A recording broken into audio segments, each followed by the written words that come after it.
그래서 그러니까 지금 이제 이런 식의 하나씩 지금 넘어가는 거죠. 이런 식으로 이제 가고 있다라는 거예요. 세상이 가고 있기 때문에 우리가 지금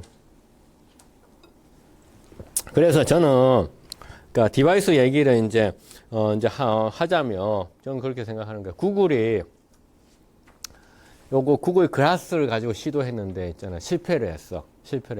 저는 이제 글라스 실패를 이제 했는데 그다음에 뭐냐? 스마트워치 시계가 왔어요.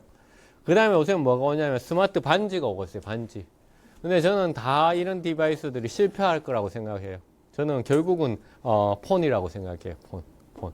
그래서 스마트폰의 다음은 당연히 저는 AI 폰이라는 거죠. 그러니까 컴퓨터가 우리의 전화기 안에 들어왔잖아. 그게 스마트폰이야. 근데 그 다음에 들어오는 게 AI가 들어올 거라고 생각하는 거죠. AI 폰이 되면 그냥 웹3는 그냥 온다라고 생각하는 거죠. 온다. 그리고 NFT도 다 오고 한꺼번에 그러니까 디바이스를 바꾸는 순간 다 오고 여러분들은 그러면 이더리움, NFT 이런 많은 비용들이 저렇게 들고 지갑에 하는데 돈 주소 하는데도 돈이 들고 그런데 이렇게 얘기하잖아요. 근데 결국은 여러분들 어떻게 할까요? 디바이스 하나 사면서 다 지불하는 거예요. 그래서 내가 학생들한테 야 혼수 예무인 냉장고 값하고 똑같은 아이폰을 너희들은 벌써 장만했느냐 이렇게 얘기해요. 저는 아이폰이 없어요. 너무 비싸. 냉장고 한 대 값이잖아. 근데 대학생들 다 아이폰을 들고 다니잖아. 왜 아이폰을 왜 들고 다니게? 아이폰 자체가 비싼 게 아니라 그 안에 들어있는 게 다 비싼 거 한꺼번에 쭉 사는 거예요. 그래서 AI 폰이 나오면 그걸 사는 순간 100만 원 주고 사는 순간 그 안에 이더리움도 들어있고 NFT도 들어있고 다 들어있을 거예요. 근데 그냥 우리는 그냥 사는 거야 그거를. 디바이스를 사면서 콘텐츠도 사고 서비스도 사고 소프트웨어도 사고 다 사는 거야. 근데 자기는 디바이스에만 지불했다고 생각을 하는 거죠. 그리고 그 디바이스를 통해서 편리함을 느끼면 계속 쭉 가는 거야.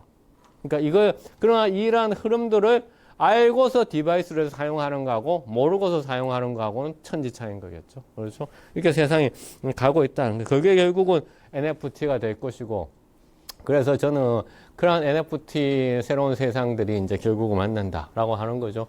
그래 그것을 이제 특히나 누가 주도하게 될 것인가, 또 그 소비자층은 어디로 갈 것인가 했을 때 저는 이 소위 말하는 70년대생들 이 70년대생들 지금이 되게 중요하다. 그래서 NFT하고 레거시의 어떤 결혼이다라고 얘기하는 게 이제 그런 이유에서 이제 합니다. 왜냐하면 소비력이 있기 때문에 그렇게 이제 갈 수밖에 없다. 왜냐하면 지금 유튜브의 경우에도 가장 많이 쓰는 연령층이 아세요? 연령층 어떻게 되는지? 50 플러스예요. 50 플러스 가장 많이 써요. 그렇죠? 그 다음에 여기 지금 최근에 통계 자료도 보면 이렇게 나오잖아. 청소년들 가운데서 SNS 많이 쓰면 문제가 많은데 시니어 계층에서 SNS를 많이 쓰는 사람들 오히려 삶의 자존감이 더 높아진다라고 얘기하죠. 그런 사람들 쓰고 있다라고 얘기하잖아요. 그러니까 결국은 편리함이 되고 소비력을 만나면 이제 그렇게 되는 거죠. 그래서 결국은 이런 웹3의 시대가 결국은 이렇게 사람들을 만나면서 가게 될 것이다 라고 생각합니다. 오늘 쉬지 않고 해서 이제 10분 안에 마치겠습니다. 그 다음에 이제 우리 지역에서도 최근에 웹3를 만드는 위해는 회사가 하나 있는데요. 지난번에 코엑스에서 하는 블록체인 행사에서도 이제 선보였는데 피키라고 하는 그 서비스인데, 이제 여러분들이 이제, 피키라고 하는 것을 이제 다운로드 받아 이제 써보시면 좋은데, 이제 이게 어떻게 이제 다른 것인가 라고 하면 이거예요. 내가 보통 이제 여러분들 이제 오늘 이제 사진을 찍어가지고 혹시 SNS에 이제 올리신 분이 있는지 모르겠는데, 적극적으로 올려주면 됩니다. 근데 SNS에 올릴 때 우리 사진 찍어놨다가 내가 바쁘면 지금 못 올리고 어떻게 해요? 나중에 사진 함께 올리잖아. 근데 이 피키에서는 지금 앱에서 사진을 바로 찍어서 현장에서 올리지 않으면 업로드가 안 돼. 왜 그럴까요? 지금 SNS 웹 2.0의 가장 큰 문제점이 하나가 아까 중앙 집중화된 플랫폼 얘기했잖아요. 그 다음에 두 번째가 뭐죠? 가짜뉴스, 허위뉴스. 그러니까 가지 않고 그냥, 리뷰를 남기고 코멘트를 남기고 그러니까 그래서 심지어는 한 30%가 가지 않고 리뷰 쓰는 취재하지 않고 기자 쓰는 사람들하고 똑같아요. 기자들이 취재도 안 하고 그냥 보도 자료 보고 쓰는 거 마찬가지. 가지 않고 막 이제 SNS에 올리는. 그래서 여기는 현장에서 여러분들이 지금 피키 앱을 다운로드 받아가지고 그 앱에서 지금 사진을 찍어서 지금 올리지 않으면 안 되는 거야. 그러면 안 올라가. 그 다음에 이게 현장에다 바로 이 장소에 있었다는 것을 어떻게 증명하냐? 얘네들이 GPS를 통해서 로케이션을 불러와요. 로케이션 베이스드 서비스. 자기 지도를 찍어야 돼. 그렇죠? 그럼 어떻게 정말 here and now 내가 여기 있다는 것이 이제 그건 뭐예요? 정보의 그렇죠? 정보의 진실성을 보장해 주겠다라는 거예요. 그런데 이것이 불편한 사람들이 있겠죠. 불편한 사람도 있겠어. 근데 이 피키 서비스의 주역은 70년대생 나 같은 사람들이 불편해 말든 생각하지 않아. 왜 생각하지 않아? 어차피 내가 중요한 게 아니잖아. 이 사람 이걸 쓰게 돼. 그 연령층들이 이걸 어떻게 받아들일 것인가 하는 거잖아. 그렇겠죠? 그래서 이 피키라는 서비스가 그런 측면에서 웹3를 이제 선도를 하고 있죠. 앞서 웹3가 뭐라고 했겠죠? 스스로 인증해서 하는 프로토콜이라는 거죠. 그렇죠? 자기가 자기 자신이 임을 확실하게 인증받아야 돼요. 그러면 뭐 해야 되겠어? 당연히 뭘 줘야 돼요? 보상을 줘야 되잖아. 그러니까 여기도 이제 보상을 줘요. 토큰으로 보상을 주는 거야. 그럼 보상을 받으면 보상을 어디다 뭡니까? 저장해야 돼. 지갑이 있어야 되죠. 여기 자체 지갑이 있어요. 그래서 이 회사는 자기네들은 레이어 1과 레이어 2를 다 합친 회사다라고 얘기는 해요. 레이어 1과 레이어 2를 합친 회사다라고 얘기하는데 그 여기에 메타버스는 들어가면 우리 70년대생들하고 80년대생도 조금 알만한 그 싸이월드 알아요? 싸이월드? 싸이월드가 상당히 비슷해요. 왜냐하면 이 개발자들이 싸이월드 개발자야. 그래서 여기에서 이제 메타버스로도 이동이 되는데 들어가면 그게 싸이월드의 방꿈이기하고 좀 비슷하게 되어 있어요. 그래서 최근에 나왔는 웹3 그러니까 SNS다. 웹3 SNS. 근데 컨셉은 그렇게 되어 있다. 근데 그것은 누구의 세대 정체성에 맞아 있는가? 저는 이 사람들이 정말 타겟을 그러니까 알파 세대한테 하고 있는지 아니면 뭐 MZ 세대한테 하고 있는지는 모르겠는데 일단은 70년대생 문화하고는 안 맞는 것 같아요. 우리는 싫어요. 나중에 그러니까 해야지. 지금 당장 하고 싶지는 않아요. 그렇죠? 자, 그래서 이 모든 것도 결국은 좀 귀찮은 면이 있어. 근데 결국 이것도 어떻게 될 거다? AI 폰이 나오면 훨씬 더 스무드하게 다 연결될 거다라는 거예요. 결국 스무드하게 그렇죠? 스무드. 내가 페이 서비스를 쓰면서 가장 초창기에 적응하는데 힘들었던 게 그 결제할 때 비밀번호를 넣어놨더니만 페이 앱은 열어서 계속 갖다 대는데 계속 결제가 안 돼. 근데 그러니까 비밀번호를 제가 넣어놔서 비밀번호까지 해야지 그 카드 결제가 되잖아요. 그런데 이제 그 카드가 이제 한 일주일 뒤에 이제 확실하게 적응을 했었는데 마찬가지죠. 지금 이런 AI 폰이 오면 확실하게 이제 편의성이 달라지게 될 것이다라고 생각해요. 그래서 보면 이 인공지능 트렌드 한번 보면 이런 거 신기술과 산업에 영향됐어요. AI 그다음에 생성형 AI, 챗GPT라고 하는 놈이 생성형 AI야. 그다음에 모빌리티 하는 기술, AR 기술, 로봇 기술에서 최근에 아주 근거리에서의 관련성 롱거리에서의 관련성 그랬어요. 연두색일수록 그러니까 가까운 시일 내에 다 되는 거고 빨간색으로 갈수록 그러니까 아직 시간이 좀 남아 있는 거예요. 근데 가까운 그 시간 내에서 모든 분야에 다 영향을 미치는 게 뭐냐? 이렇게 한번 보면 모든 분야에 영향을 뭐 농업부터 해가지고 자동차 그렇죠? 모든 분야 교육 그다음에 재정 뭐 미디어 그렇죠? 뉴스 엔터테인먼트 심지어는 뭐 공공세 부동산까지 다 AI 그렇죠. AI, 인공지능이 결국은 다 미칠 거예요. 결국은 인공지능이 이게 와서 빅데이터 다음에 이제 AI. 그러면 이제 이게 디바이스 혁명을 갖고 오면서 다 이제 웹3도 정착을 시킬 것이다 라고 생각하는 거죠. 그래서 여러분들 아마 인공지능에 대해서는 따로 수업이 있었을 것이라고 생각을 합니다. 하지만 이제 이 인공지능에 우리가 이렇게 붐이 되게 된 거는 챗 GPT라고 하는 놈 때문인데, 챗 GPT라는 놈이 2022년도 11월 달 작년 그 연말에 나왔죠. 근데 그게 버전 4야, 버전 4. 그랬는데, 그럼 버전 4면 앞에 뭐가 있겠어요? 3이 있었겠죠. 3이 있었겠죠. 지금 4니까. 근데 3이 언제 나왔느냐 보면 2020년도에 나왔어. 그래서 그 구글 트렌드 보면 2020년도에 한번 사람들이 와 주목했다가 에이 별로 안 되네. 그래가지고 어떻게 관심도가 쭉 없어졌죠. 그러다가 GPT-4가 나오니까 다시 GPT-3에 대해서도 한번 다시 검색을 해보는 거죠, 지금. 그럼 무슨 일이 있었을까, 그동안에? 그동안에 무슨 일이 있어가지고, 그러면 갑자기 GPT-4가 이제 이렇게, 세상을 바꾸면서 등장했을까? 저도 이제 GPT-4한테 질문을 뭘 해봤어요. 제가, 박한우 교수는 누구입니까? 하고, 박한우 교수는 낯선 사람들한테 친절할 만큼, 괜찮은 사람입니까? 하고 막, 하여튼 쓸데없는 질문 다 해봤어. 얘가 너무너무 재밌게 반응을 잘해요.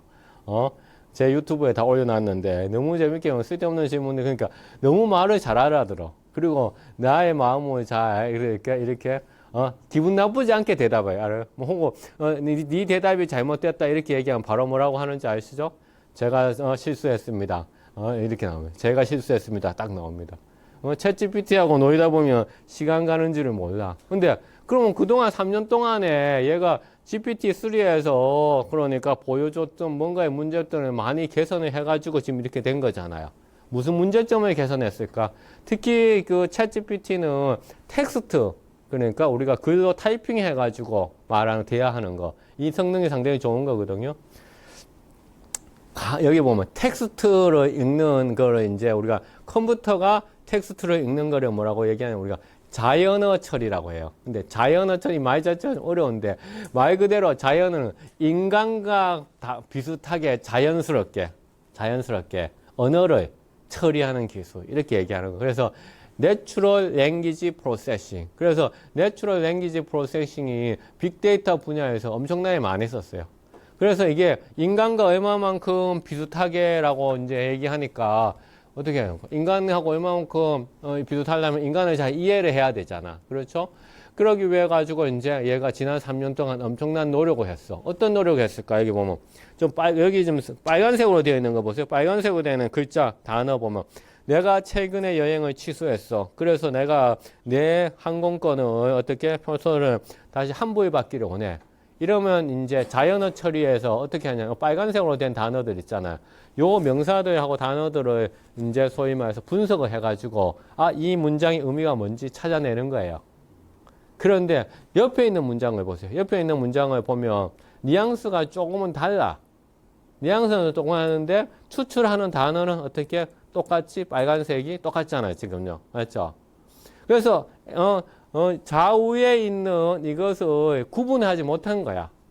그런데 지난 3년 동안에 컴퓨터 공학자들이 엄청나게 노력을 많이 했겠죠. 그 다음에 학회에도 이런 논문들이 많이 나왔어. 야, 좌우에 있는 이 뉘앙스를 구분할 줄 아는 그러한 우리가 알고리즘이 필요하다. 그걸 훈련시켜야 된다. 심지어는 그래서 챗GPT 같은 놈은 어떻게 했겠어요? 그러니까 실제로 컴퓨터가 했는 거하고 사람이 했는 거하고 또 비교를 해가지고 막 수정하기도 하고 막 그렇게 한 거예요. 그게 이제 우리가 데이터들을 이제 큐레이션도 시키고 또 데이터를 학습시킨다고 얘기해요.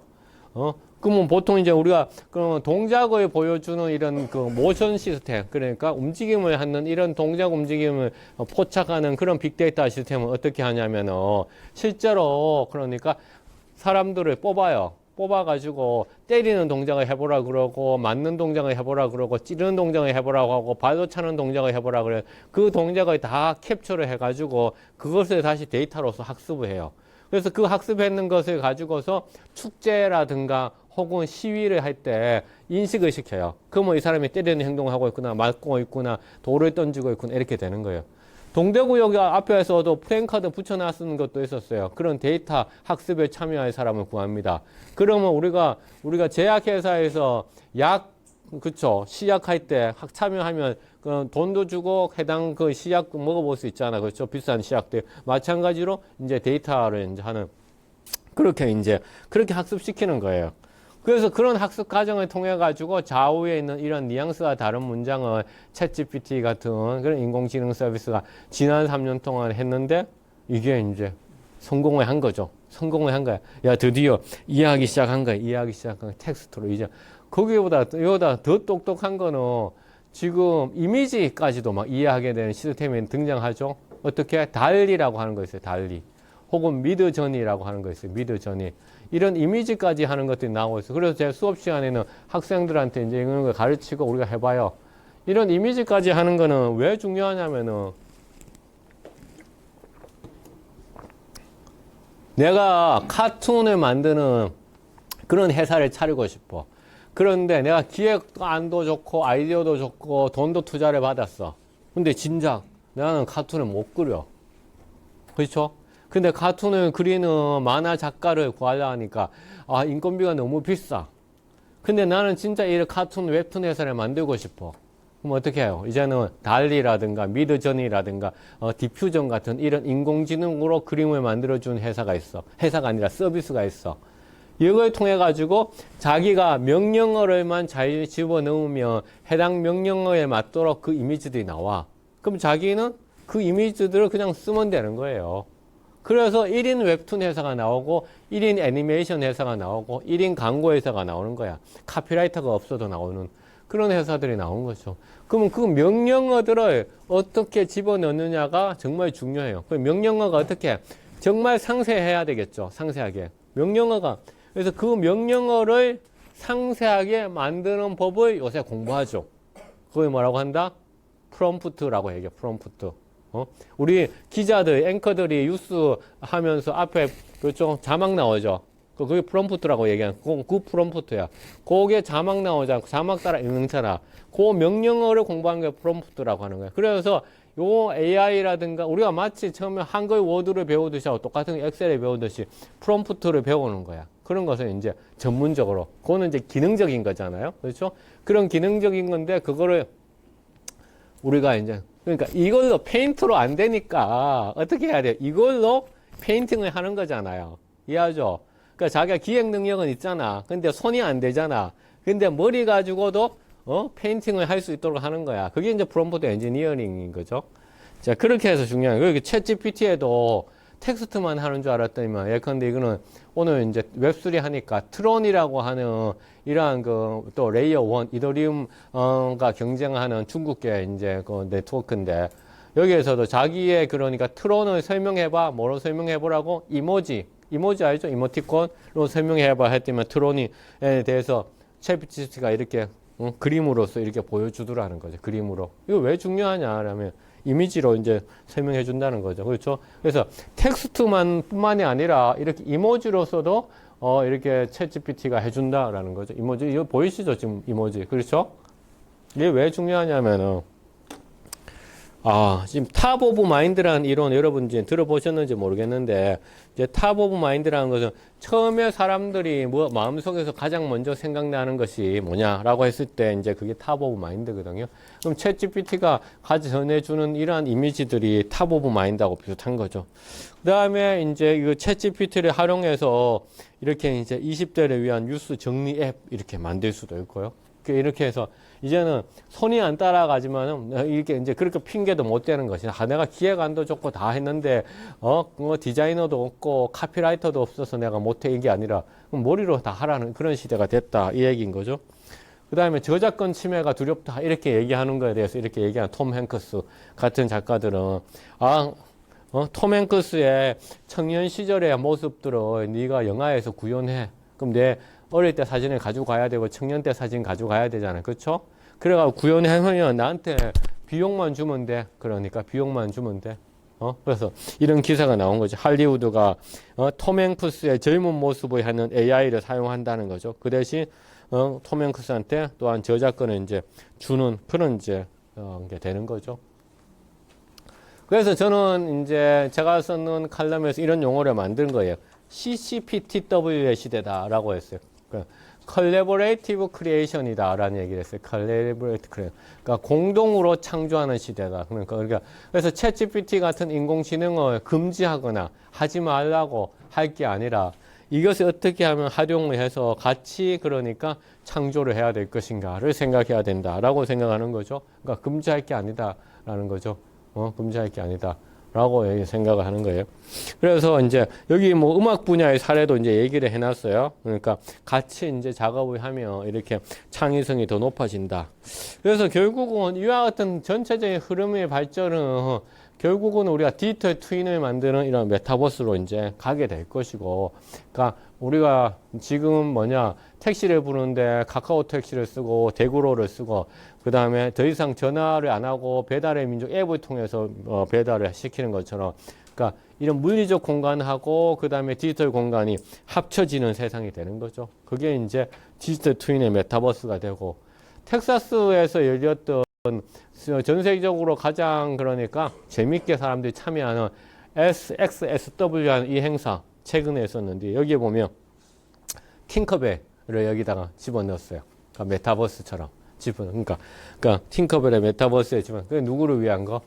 다시 돌아가서 알파 세대를 위한 거죠. 2010년대 알파 세대를 위해서 이제 여기다가 이제 집어넣어 가지고 이거 안에서 이제 메타버스를 이제 구현을 하게 되는 거죠.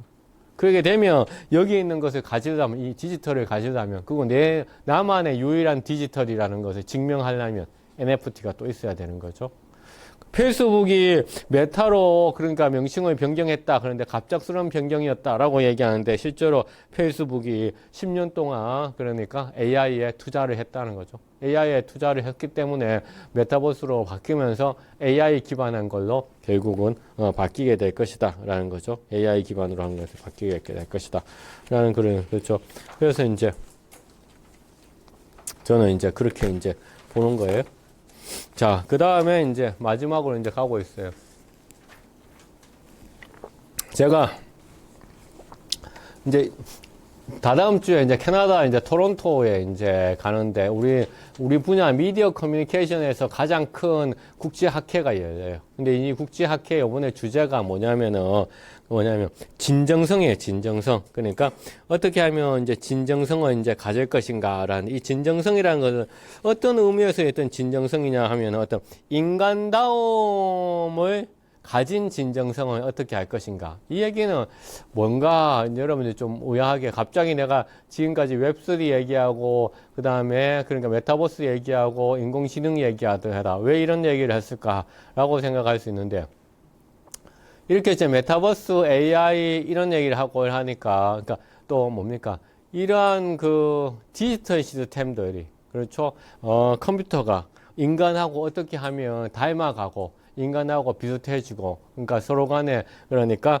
합쳐져 가고, 그 다음에 그러다 보니까 오히려 우리는 인간이 인간임을 증명하기 위해서는 뭔가 진정성을 보여야 되고 인간다움을 보여야 되는데, 그럼 그 진정성하고 인간다움을 어떻게 보여줄 수 있을까? 우리가 더욱더 완벽해져야 될까요? 우리가 더욱더 더 공부를 열심히 해가지고 AI를 막 이기려고 노력해야 될까요? 아니면 우리가 정말로 실수 하나 없는 그런 인간이 돼야 될까요?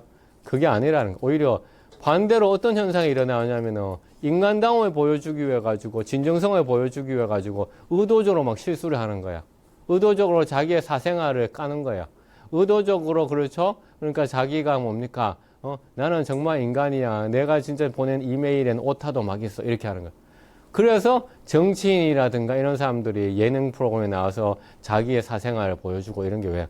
나 정말 인간이야. 나는 정말로 그러니까 로봇이 아니야. 이런 걸 보여주는 거예요. 그래서 오히려 이렇게 첨단으로 가고 있는 틈바구니 속에서 우리는 그러니까 인간다움, 그 다음에 휴머니티를 찾기 위해서는 오히려 그 반대의 어떤 그런 현상들을 지금 보이고 있는 거예요. 또 그런 사업들이 또 뜨고 있어요. 그래서 보면 여기 이상한 변호사 우영우, 여기 칼럼 제목이 이거였어요. 이상한 로봇 변호사 우영우라고 되어 있거든. 그러니까 이상한 변호사 우영우가, 그러니까 우리 그 넷플릭스에서도 비영어권 드라마 1등에 올렸어요. 왜 올랐을까? 그러니까 훨씬 똑똑한 변호사는 AI가 다 할 수 있어, 사실은요. 그렇죠? 그런데 그러니까 정말 인간다움을 보여주는 변호사니까 훨씬 더 사람들이 공감을 하게 되는 거예요. 그러니까 오히려 리버스야. 그러니까 AI 뜨고 아바타하고 막 첨단으로 난 못 갈 것 같아. 그럼 오히려 아날로그로 더 가야지. 그래서 그 비즈니스 시장을 이제 더 개척을 해야 되는 거죠. 개척을 해야 되는 거죠. 개척을 해야 되는 거죠. 그러니까 NFT가 막, 지루한 그 원숭이들의 요트클럽이 엄청 비싼데, 그러면 나는 그 반대에서 정말 1등이 돼야 되는 거죠. 그러니까, 어디서 했습니까? 그래서 이런 그 우리가 인간다움을 얻고, 그 다음에 휴머니즘을 가지는 것은 사실은 또 이제 이런 또, 이런 첨단하고는 또 반대. 근데 그게 또 비즈니스로 사용되고 있어요. 그래서 이제 우리가 이런 얘기 해요. 제가 수업 시간에. 진실성하고 전문성 같은 게 이제 두 가지 다가 또 필요할 기능하고, 어떤 진실성이 부족하고 전문성이 있으면 또 이것도 사람들한테 이제 받지 못할 수도 있고요. 그 다음에 시스템이라고 하는 것도 보면 도구적으로 되게 우리가 유용하고 되게 잘 써야 되고 그런 편이 초기에 사용자들은 되게 중요시 여겨요. 그렇죠? 그런데 그 시간이 좀 지나가면 편리하게 사용돼야 돼. 아무리 내한테 이렇게 지금 도움이 많이 돼도 사용하기가 너무 불편하면 안 되는 거야. 그게 사용성이에요. 근데 이제 거기다 한 단계 더 지나가면 되게 예뻐야 되는 거죠. 예쁘지 않으면 이제 안 쓰는 거죠. 유튜브가 왜 이렇게 주목받았을까 보면 첫 번째 이유 가운데 하나도 빨간색 앱이야, 빨간색 앱. 그러니까 시니어들이 막 주목하는 거야. 빨간색 앱이야. 그것도 되게 중요해요. 그래서 색깔을 공부하는 영역을 해보면 돈과 관계되는 거는 대부분 무슨 색깔인지 아세요? 노란색이에요. 금. 예. 그래서 민코인들의 색깔들이 도지코인이나 이런 색깔들이 다 배경색이 노란색이 많아요. 왜? 한 방에 터뜨려 주겠다라는 거죠. 그냥 그런 색깔이 있는 것이 아니다라는 거죠. 그렇죠. 그런 생각. 그러니까 그 감성이 또 중요해야 되는 거예요, 감성. 그래서 도구로서도 유용해야 되고, 그 다음에 편리하게 사용해야 되고, 그 다음에 또 예뻐야 돼. 이게 다 세 박자가 맞아서 하나의 디바이스로 딱 나왔다. 그래서 사람들이 이제 아이폰보다 2배나 비싼 걸 사게 될 거예요. 아이폰 가격은 지금 싼 거야. 그래서 2배나 비싼 걸 사게 되는 거예요. 그렇죠? 자, 왜 살 수밖에 없을까? 살 수밖에 없을까? 이 마지막 슬라이드인데 왜 살 수밖에 없을까? 우리가 세상을 살면서 누구하고 시간을 많이 보내느냐 여기 보면 돼. 누구하고 시간을 보내니까 자녀들하고 부모 그 다음에 자기 배우자하고 동료하고 시간을 많이. 근데 가장 시간을 많이 보내는 사람 저 그래프 맨 위에 있는 거 저기 누굴까요? 예? 누구하고 가장 시간을 많이 보내? 응? 자기 자신 혼자 보내는 시간이 가장 많다는 거예요. 혼자 보내는 시간이 그러니까 세상을 살면서 가장 많다는 거예요. 지금 여기 그래프에 쭉 time spent alone, time spent alone. who you 자기의 생애 동안에 누가 가장 시간을 많이 보낼까? 저 파란색. 그렇죠? 혼자 보내는 시간이 가장 많은 거야. 혼자 보내는 시간 어떻게 보내요? 손에 폰이 있어야지 보내지. 그렇죠? 손에 폰이 있어야 돼 보낼 거 아니에요. 혼자 보내는 시간이 가장 많은 거야. 그래서 결국은 우리는 사게 될 거예요. 사게 될 거야. 근데 그럼에도 불구하고 미래에 대해서 아직까지 멀리 남아있다라고 생각하면 안 되죠. 제가 그래서 적어놨잖아요. 오늘은 벌써 내일 눈을 뜨면 과거가 될 거예요. 그러니까 미래는 사실은 오늘인 거죠. 왜냐하면 눈 뜨면 바로 오늘이 돼버리는 거니까. 그러니까 우리가 오늘에 살지 말고, 그러니까 왜냐하면 오늘은 당장 과거가 될 거라는 거죠. 그래서 이제 강의를 이제 여러 개 마치고 그 다음에 여러분들한테 하나 광고 말씀을 드리면 이제 제 유튜브인데 천만은 아니지만은 지금 1300명인데 여러분들이 구독을 해주면 감사드리고요. 구독을 해주면 감사드리고 그래서 제 AI가 이제 그 얘기를 이제 하는 거예요. Hello, my name is Anna. I'm an AI avatar. I recommend that you go to Professor Han Woo Park's YouTube to stay up to date on a variety of current affairs in South Korea and throughout the world. 근데 제 유튜브 구독하라고 얘기하는 거예요. 그래서 이제 저희가 오늘 강의는 이렇게 마치도록 하겠습니다. 감사합니다.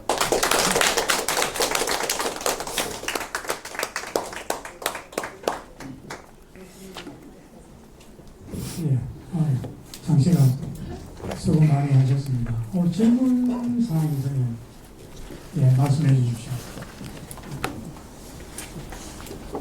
예. 네, 질문하세요.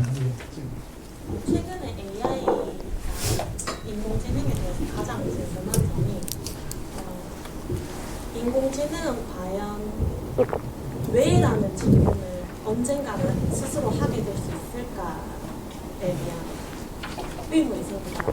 만약에 스스로가 이것은 왜 이렇게 되는가에 대한 호기심을 가지게 되는 순간, 아 그러면 정말 저희가 흔히들 걱정하는 인공지능이 세상을 지배하는 날이 오지 않겠는가, 그리고 감정이라는 것을 배우는 순간이 오지 않겠는가라는 게 저 스스로의 생각입니다. 교수님이 보시기에는 과연 그런 시대가 온다면 스스로 AI가 왜라는 질문을 할 수 있는 시기는 얼마만큼 먼 미래라고 보시는지. 예. 일단은 첫 번째 그 기술적인 문제는 많은 AI 전문가들이 얘기하기에 그거는 인공지능 AI가 자아를 가지는 것은 가능하다라고 이야기하고 있어요. 그것은 지금과 같은 많이 발전된 AI에서가 아니라 초보적인 AI에서도 벌써 그러니까 소프트웨어들이 스스로 학습해서 스스로 작동하는 모습을 이미 1970년대에 보여줬다라고 얘기하고 있어요.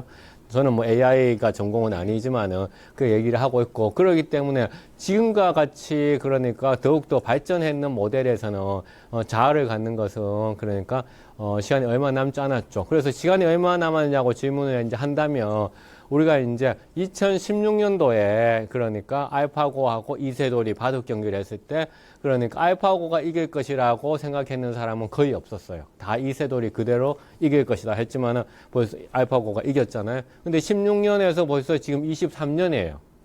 벌써 거의 시간이 좀 많이 흘렸잖아요. 좀 있으면 이제 7, 8년 정도 흘렸잖아. 그리고 이제 뭐 이제 학자 중에 한 명은 이런 얘기를 했어요. 특이점이 온다라고 했어요. 특이점이 방금 얘기했던 이러한 AI가 인간을 넘어서는 시대. 근데 그 학자가 2045년을 얘기했어. 그러면 그걸 싱귤레러티라고 얘기했는데 2045년인데 지금 23년이면 20년이 남았잖아. 근데 지금 챗 GPT를 보고서 많은 사람들이 뭐라고 얘기하는가? 싱귤레러티가 45년도에 온다는 것은 너무 그러니까 나이브한 예측이었다라고 얘기를 하고 있어요. 나이브한 예측이다라고 얘기하고 있어요. 그건 뭐냐? 훨씬 더 빨리 온다는 거죠. 훨씬 더 빨리. 그러면 나는 개인적으로 언제 올 것이냐라고 생각한다면 저는 이제 웹3가 그러니까 사람들 손에 들어가는 그때 이 디바이스의 교체, 스마트폰이 AI 폰으로 넘어가는 바로 그 순간에 이제 우리는 뭐 거의 인공지능하고 같이 AI하고 같이 살아갈 수밖에 없다라고 생각을 하는 거죠. 예, 저는 이제 그러면 그게 언제 오는가? 그러면 이제 저는 아까 얘기했었잖아요.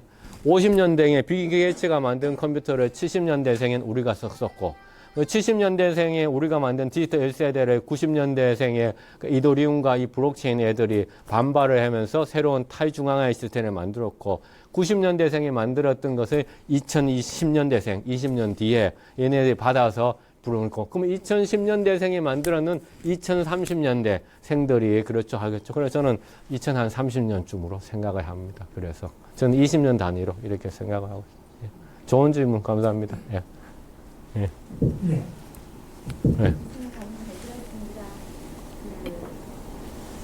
교수님께서도 알파 세대를 이제 주목해서 보고 계시고 또 알파 세대를 지금 키우고 계시잖아요. 그런데 사실 오늘 말씀하신 여러 가지들이 다 알파 세대들이 소비할 수 있고 또 어떻게 보면 얘네 이 말씀하셨던 것처럼 경쟁하고 살아야 되는 세대들이잖아요. 그런데 이 친구들이 그러면 무엇을 공부하고 어떻게 공부하면 좋을지, 특히나 이쪽에 관심 있는 친구들도 지금 현장에서는 저희들 때하고 비슷하게 주입식, 암기식 교육을 많이 하고 있고, 하다못해 정보 쪽에 영재라든가 그런 친구들도 가면 그런 곳에서도 단순히 그냥 코딩을 배우거나 그런 걸 하잖아요. 그런데 프로그래밍을 배우고, 근데 그건 이미 챗 GPT가 할 수 있는 영역 안에 벌써 들어가 있는 것들인데, 이런 친구들이 무엇을 어떻게 배우면 저런 시대를 살아가는 데 좀 대비할 수 있을까요?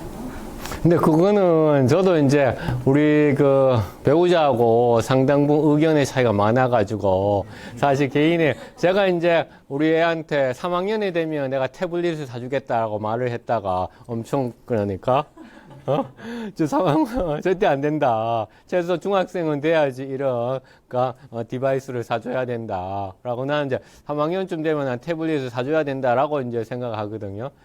근데 그러니까 개인의 어떤 가치관에 따라서 이것을 받아들이고 대응하는 것은 좀 차이가 난다라고 생각해요. 그래서 정답은 없죠, 사실은요. 정답 없지. 그것을 좀 더 적극적이고 능동적으로 대응해서 받아들여서 이것을 경쟁해서 이겨야 된다는 그런 입장이 있을 것이고, 아니면 이것을 적절하게 대응해서 같이 가야 된다는 그런 동반자적인 입장이 있을 것이고, 또 세 번째 입장은 이와 같은 커다란 첨단의 흐름에서 조금은 거리를 두고, 그러니까 아날로그적인 레거시적인 삶을 좀 더 가능한 오래 살고서 디지털로 가더라도 괜찮다라는 입장이 있을 것이고, 뭐 우리 가정에서도 지금 그와 같은 갈등이 있는 거기 때문에 그거는 뭐 제가 이제 어떻게 얘기할 수는 없죠. 근데 결국은, 그거는 또 가정에서의 문제인데, 또 학교 단위에서는 지금은 상당 부분은 다 그러니까 같이 가는, 동반해서 가는 입장인 거죠. 왜냐하면 이제 초중고등학교에서는 워낙 그러니까 교육부라든가 이런 예산이 많다 보니까 워낙 지금 교육 장비들이 좋고 교육 정보화가 잘 되어 있는 그런 이제 세상이니까 그러니까 같이 이제 가고는 있는데 우리나라가 이제 해외 앞서 제가 얘기했던 거하고 좀 다른 차이점은 우리나라는 그러니까 뭔가 어떤 프론트 러너를 하기는 되게 두려워하죠, 많은 사람들이. 그게 이제 가장 큰 차이인 거죠. 프론트 러너를 하기는 건 다들 불안하고, 제가 오늘 이런 얘기를 만약에 얘기했으면 다 또 여전히 코인판을 얘기했다고 이제 얘기할 거니까, 그런 측면이 있는 거죠, 뭐. 그러니까 그 문화, 자기가 가지고 있는 세대적인 정체성을 깨트리지 않으면 결국은 그 스스로 아래서 깨어나오지 못하지 않을까, 그렇게 생각합니다. 네. 예, 또 다른 질문 있으십니까? 네. 네. 네. 영어가 거의 모든 기반이잖아요. 그래서 지금 이렇게 하는 애들도 영어 교육을 언제쯤 이렇게 좀 덜 스트레스 받을 그런 시절이 올까요? 근데 언어는 지금 제가 생각했을 때는 지금 너무 그 도구로서의 어떤 AI라든가 이런 시스템이 다 이제 해결을 해주고 있어서, 제가 2월 말에 스페인에 갔었는데 제가 비영어권 국가에서 출장 갈 때마다 상당히 불편했었거든요. 그런데 이번에는 이제 구글 검색 엔진에 있는 구글 렌즈라고 하는 거 써보셨는지 모르겠는데, 구글 검색 엔진 켜서 구글의 그 렌즈를 딱 켜가지고 갖다 대면 그냥 다 나옵니다. 근데 그게 그러니까 불과 작년이나 재작년에는 그만큼까지 성능이 좋지는 않았거든요. 근데 이제는 그 성능이 너무나 뛰어나가지고 금방 말씀드렸던 그 언어의 어떤 문제의 장벽은 정말 많은 부분이 사라졌다. 그런데 내가 그러면 그 언어를 AI보다 더 잘할 자신이 있다면 더 좋겠죠, 그거야. 그러나 그 더 잘할 자신이 없다면 도구를 사용하는 것이 더 나은 것이 아닐까. 저는 이제 스페인에서도 택시 탔을 때도 제가 이제 이거 번역기를 썼었거든요. 근데 예전하고는 진짜 그러니까 훨씬 더 하여튼 간에 차이가 많이 줄어들었더라고. 그러니까. 그래서 그 문제는, 영어 문제는 뭐 제가 뭐 또 전문가는 아니니까. 근데 잘하면 좋겠죠. 뭐. 예. 그렇습니다. 또 다른 질문 있으십니까? 갑자기 오늘 학교 교육과 자녀 교육에 관한 질문을 예.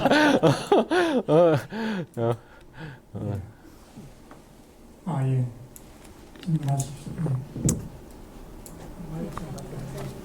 끝에 10분이라도 들으려고 달려왔습니다. 네, 네. 제가 드리고 싶은 질문, 부분적으로 앞에 질문 주신 분들이랑 겹치는 질문일 수도 있습니다. 두 가지인데요. 첫 번째는 며칠 전에 구글 부사장을 했던 그 캐나다 출신 학자분이 AI의 대부분에 지금까지 연구했던 걸 후회한다. 그래서 좀 더 윤리적이고 또 구제를 할 수 있는 곳에서 좀 기여를 하기 위해서 사직을 하지 않습니까? 그런 규제와 또 무슨 가지 혁신의 하루를 이끌어가시는 분하고 봤을 때 그 균형이 좀 중요할 것 같은데 6G라던가 이런 분야에 우리가 그래도 조금 선도적인 역할을 하면 규제는 좀 줄여야 되지 않나 싶긴 한데, 또 이게 윤리성의 문제, 아까 첫 번째 질문하셨던 것처럼 이 AI가 인간을 지배하는 디스토피아적인 세계를 보인다며, 그것도 뭐 부정하시는 분은 부정하시지만 교수님의 경우에는 어떤지 규제와 어떤 기술 혁신에 있어서 그 밸런스를 찾는다는 관점이 과연 어느 정도 타당한지, 아니면 밸런스를 잡는 기준을 혹시 제시하실 수 있는지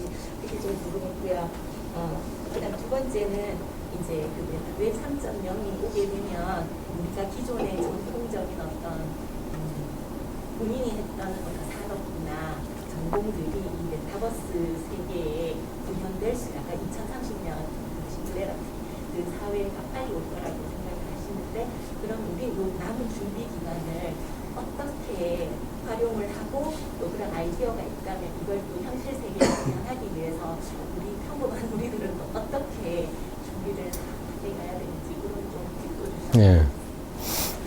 기자 같은 질문을 하셔가지고 일단은 저는 규제냐 탈규제냐의 질문에서는 그러니까 저는 기본적으로 규제주의자거든요. 근데 규제주의자인데 다시 말해서 법제도가 필요하다라고 주장하는 사람이고, 근데 저는 이제 법제도가 필요하다는 주장은 법제도가 있어야만이 사회적 약자들이 보호받을 수 있다라고 생각을 하고 있고요.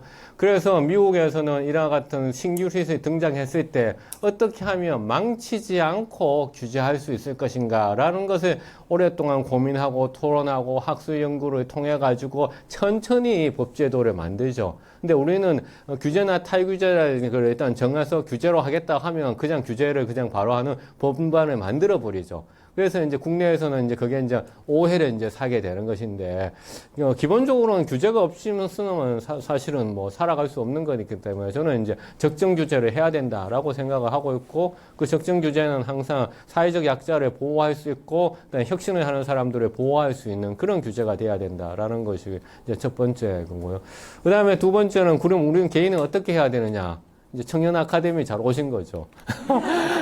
그러니까 자기가 자기의 정체성을 벗어날 수 없으면 그러니까 자꾸 들어야 되고 참여해야 되고, 그래서 우리가 이제 따라가야 되는 것이잖아요. 그렇지 않으면 이상한 나라의 앨리스에 나와 있잖아. 자기가 열심히 뛰고 있는데도 제자리인 거잖아. 왜냐하면 주변이 너무 빨리 돌아가니까. 그러니까 열심히 뛰어도 제자리인데. 그러니까 안 뛰면 어떻게 되겠어요? 그러니까 당연히 뒤로 도태되는 거지 않겠습니까? 마찬가지인 거죠. 그래서 여러분들이 이런 데 자리에 오셔가지고 토요일 날 또 이렇게 또 들으시고 또 하는 것 자체가 여러분들이 스스로를 대비하는 것이 아닐까 생각합니다. 감사합니다. 네, 맞춰도 되지 않을까? 오늘 그 주제뿐만 아니고 극초기 기술까지 앞으로의 전망, 정말 우리 대구가 낳은 하여튼 대한민국 최고의 그 연구가 학자님답게 아주 소상하게 그리고 이해하기 쉽게 유익한 강의를 해주신 박한웅 교수님께 감사의 큰 박수 부탁드립니다. 네, 고맙습니다, 교수님.